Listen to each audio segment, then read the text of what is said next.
conscience que tu réveilles la conscience de quelqu'un cet après-midi. Moi, le premier. Donc, Dieu peut mettre, parce que personne ne connaît ni les jours, ni l'heure, ni le temps. Vous comprenez? Donc, cela relève qu'il y a la compétence du Créateur.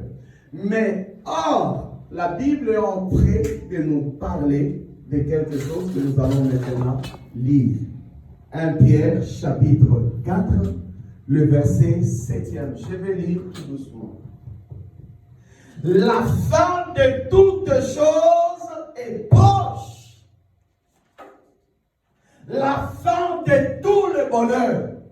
La fin de tout le rêve d'un homme est proche.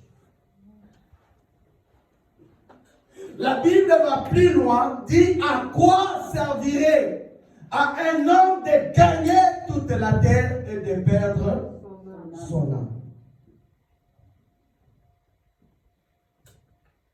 La même Bible va plus loin, il dit rachète le temps. Église, rachetons le temps. Les jours sont mauvais. Il n'y a plus de beau temps qui arrive. On est dans un temps où que le mal ne fait qu'augmenter. J'ai l'impression que le bien est en train de disparaître. La rébellion des enfants, c'est insupportable même dans le foyer. Église, si nous ne prions pas pour nos enfants, c'est les candidats prochains aux élections de l'enfer. Je croyais que quelqu'un avait des Amen. enfants. Amen. Si tu ne pries pas pour toi-même, si tu ne pries pas pour ton mari, pour ta femme, c'est des prochains présidents dans l'enfer.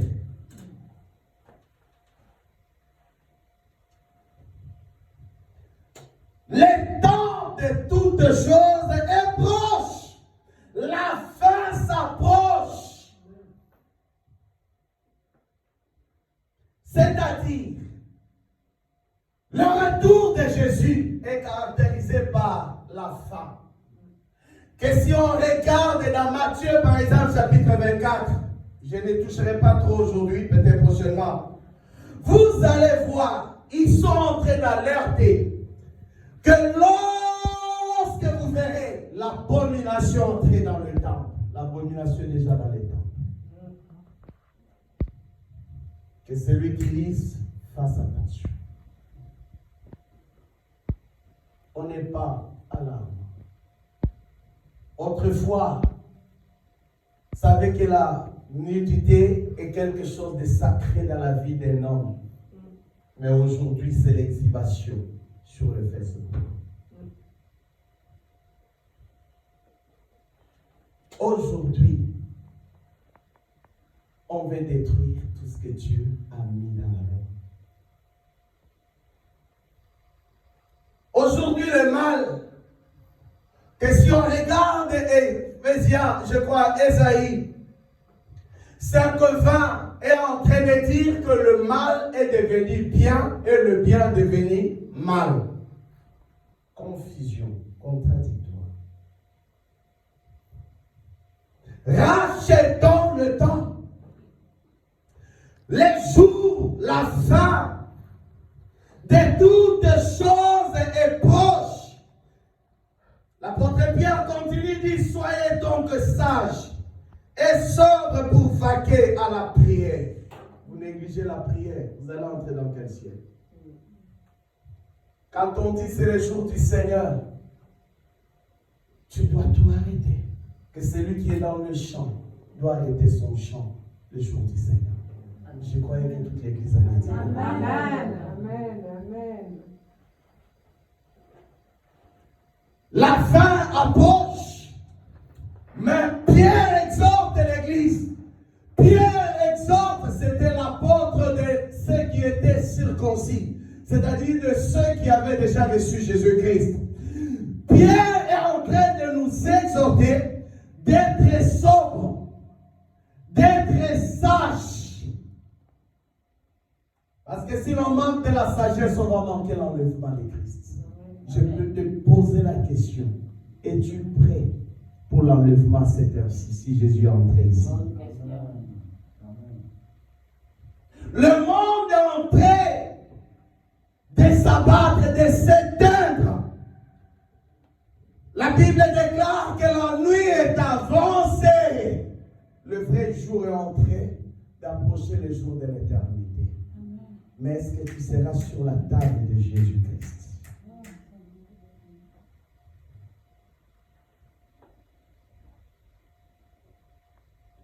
Paul dira, je cours vers le but jusqu'à remporter, à gagner, à avoir le prix de ma vocation.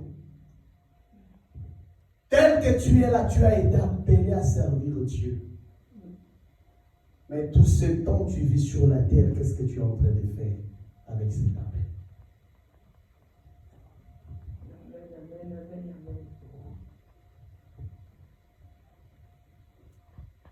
Sois sage, mais il n'y a plus de femmes sages dans l'église. Il n'y a plus de maris sages dans l'église. Il n'y a plus de la jeunesse sage. Parce qu'ils ont déjà éteint la parole. Lorsque vous éloignez la parole de vous, vous allez marcher dans les ténèbres.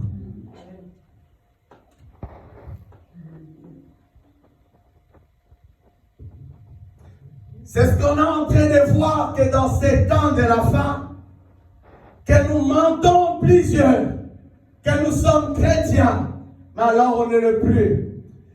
Frère, que cet après-midi, je le déclare, veille à ce que la main de Dieu ne te quitte jamais sur ta vie. Amen. Parce que si Dieu t'abandonne, tu n'hériteras pas le royaume des cieux. On a vu il y a 2 semaines, Enoch, il a marché avec Dieu pendant 300 ans, 3 siècles. Cet homme craignait Dieu. Père, j'ai pris dans cette église qui est une multitude de Enoch, qui est une multitude d'Enoch, que notre cœur retourne dans la voie de la vérité. La Bible déclare, la crainte de l'Éternel augmentera le jour. Ce qui nous élimine plutôt, ce manque de crainte. Après ces jours-là de deuil, où les gens de bien ne durent jamais. Qui t'a dit ça? Que c'est les gens de bien qui meurent avant. C'est dans quel verset? Dites-moi non. Les gens de bien ne durent jamais. Qui t'a dit ça? Ah. Dites-moi non. C'est dans quel verset? La Bible déclare que la crainte de l'Éternel augmente le jour. Que tes jours soient augmentés cet après-midi. Amen. Le mal, quand on pêche, on est en train de se limiter. Ce n'est pas un problème d'un sorcier. Le péché déjà. La Bible dit le salaire du péché, c'est la mort. Ah. C'est le sorcier qui t'a bouffé, qui bouffe tes jours. Tes péchés. Dis à ton voisin, crains Dieu, que Dieu augmente tes jours cet après-midi. J'ai vu un homme dans la Bible. Il était presque mourant. Le prophète est parti lui parler. Isaïe, c'était Ézéchias, que cette maladie va te conduire même à la mort. Mais cet homme a commencé à rappeler ses bienfaits à l'Éternel. Dieu lui a donné 15 ans. Je ne demande pas 15 ans pour toi, mais je demande une longue vie sur toi. Amen. Ah, votre amen n'est pas amen. Amen. Raison pour laquelle vous allez voir des gens, tu n'as que 30 ans, tu commences à chercher où aller acheter un tombeau, tu perds la chaise pour t'enterrer là-bas. Que Dieu permette une érosion sur cet homme-là, Jésus de Nazareth. Achetons le temps. L'église, on est dans les tohu-bohu, on est dans les désordres. Que chacun réfléchisse, la fin de toutes choses est proche. Tous ces temps, tu as passé dans une église, dans des églises là. Est-ce que ton nom est écrit là-haut dans le ciel ou pas? Si Dieu regarde dans les livres là, ton nom n'est pas encore là. Papa Jean, ton nom est écrit déjà. va vérifier. Est-ce que ton nom est écrit dans le livre des vies cet après-midi? Amen. Est-ce que tu vis dans la crainte? Est-ce que tu sens, tu respires la présence de Dieu dans ta vie? Ou c'est, vous savez aujourd'hui, beaucoup sont des Saül qui soignent l'apparence, mais en réalité, Dieu les a déjà guéris. Ne soigne pas ton apparence. Jésus revient. Regardez cette lecture, c'est ce qui va encore nous révéler quelque chose. Avant tout, ayez les uns pour les autres une ardente charité, car la charité couvre une multitude de péchés. Est-ce que tu as l'amour pour les autres? Est-ce que tu as l'amour, tu ressens? Quand tu sens quelqu'un et dans la défaillance, ça fait quelque chose, tu es la première, le premier à publier sur Facebook, TikTok, sur quoi encore? Donc, voilà, Instagram, donc tous les médias, tous les quartiers doivent savoir parce que tu as vu quelqu'un. Mais vous savez que le fils de Noé, un des fils de Noé a été maudit. Il avait vu la nudité de son père, il a publié et il a été maudit. Attention à la publication, attention au comportage, Église. La charité couvre une multitude de péchés. Tu es là pour couvrir la nudité de ton pasteur. Ton pasteur est là pour couvrir ta nudité. Vous ne voulez pas dire amen, je vais me parler. Vous ne voulez pas dire amen. Amen. Lorsque tu sens l'autre dans la défaillance à voler un poulet dans le centre commercial, couvre-le. Va faire de façon de ramener la personne à Christ. Chérie, tu as fait ça pour moi. Hein? Qui est beaucoup de chéris dans cette église aussi.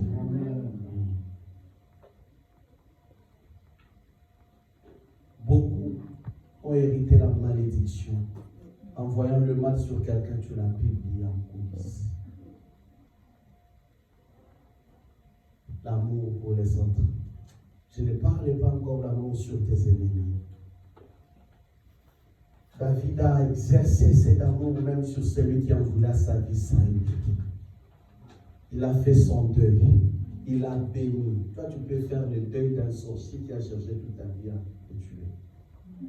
Que Dieu nous donne ses nouveaux cœurs. Amen. Et il va encore prendre un de ses petits-fils, le mettre sur sa table, manger avec lui. Seigneur, donne-moi un nouveau cœur rempli d'amour. Quelqu'un pouvait dire ça à une haute voix. Que Dieu nous donne. Jésus revient, mais avec quel cœur que nous allons entrer dans le royaume des cieux. Tous les jours, on le voit dans les églises. Moi, le premier, cette parole-là n'est pas pour toi, c'est d'abord pour moi le premier. Amen.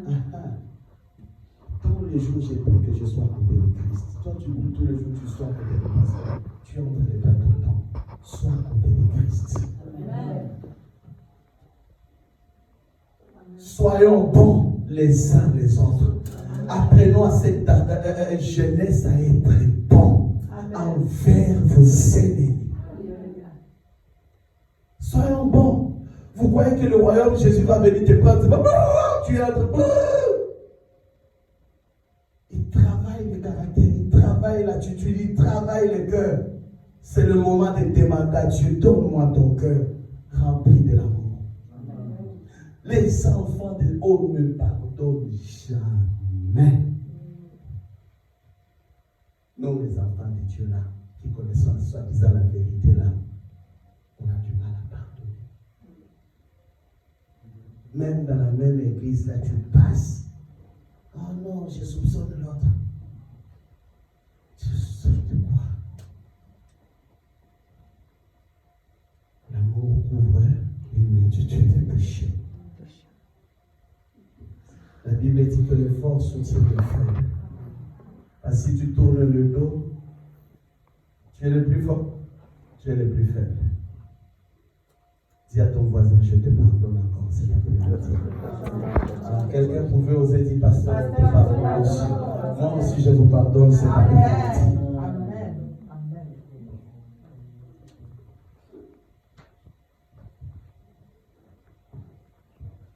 Exercer l'hospitalité les uns envers les autres sans murmurer. Donc quelqu'un ne peut même pas débarquer chez toi à midi et dire que je sens là-bas l'odeur de poulet peut être déjà sur le feu. Avant de venir chez les gens, il faut appeler avant. Jésus. Quelqu'un peut dire cet après-midi, moi aussi le premier jeudi, Seigneur, j'ouvre encore ma maison. Vous ne devez pas les dire. Amen. Tu vas rester avec ton poulet là pour rien pourrir. Ah. Mais si tu n'appelles pas, il n'y a personne. Non. Moi, même si je ne vois pas quelqu'un, je suis malade. Vous savez, si on regarde ce que la Bible est en train de dire, l'hospitalité, même à 3h du matin, quelqu'un peut venir frapper. Il y a des urgences qui font que on ne peut plus suivre le protocole humain. Et quelqu'un vient, à 3h du matin, tu peux me faire les haricots.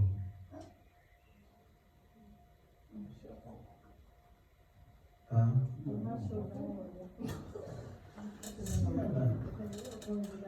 Jamais prévu à boire de concert. Ça me fait parler, c'est que c'est un bon message. Amen. C'est la vérité. Exerçons l'hospitalité.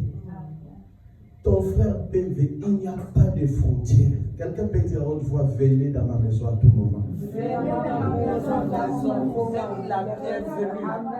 Ne critiquez personne, même s'il vient ou elle vient, il va manger beaucoup, ne la critique pas. Amen. Exerçons l'hospitalité. Vous savez, aujourd'hui, beaucoup ne sont pas hospitaliers, même si nous sommes en Europe, ici, là, nous ne sommes pas hospitaliers. Papa, souvent on a peur aussi. Laissons d'abord tomber la peur. Restons dans le message. Soyons hospitaliers. Que Dieu voie d'abord. Vous savez, c'est Dieu qui nous garde. Dieu derrière sa parole. S'il dit exercer l'hospitalité, tu auras peur de quoi?